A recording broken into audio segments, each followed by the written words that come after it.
Okay. There was a lot going on during the 19th and 20th century. America was expanding big time, and that means in terms of size, in terms of the size of the army, and even industrial wise. The White Man's Burden was written in 1899, which spoke about imperialism.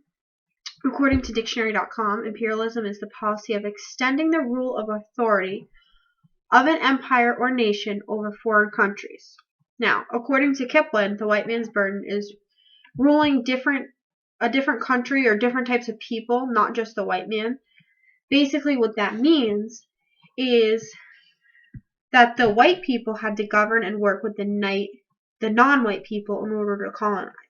Now, the reward for the white man got for carrying the burden was praise and thanks. Personally, I believe Kipling's audience was for the U.S. government and the white people. I don't think they would have responded well because it would have been their job to civilize the other races. Also, during this time was the 14 Points, which was written by President Woodrow Wilson in 1918.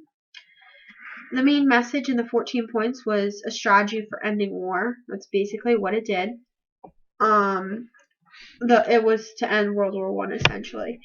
I think it's different from the imperialism of the late 19th century because they were trying to come together to end war, not take over one another like in the 19th century.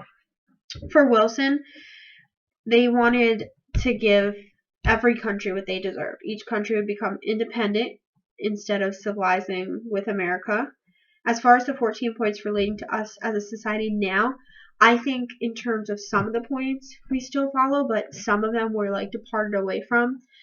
You know, a lot of our countries are, independent, and that I agree is similar, but there's also still like secret agreements between countries that we don't know about, and there's an increase of weapons and armies, which is not needed. So I think in those aspects we have departed from the 14 points.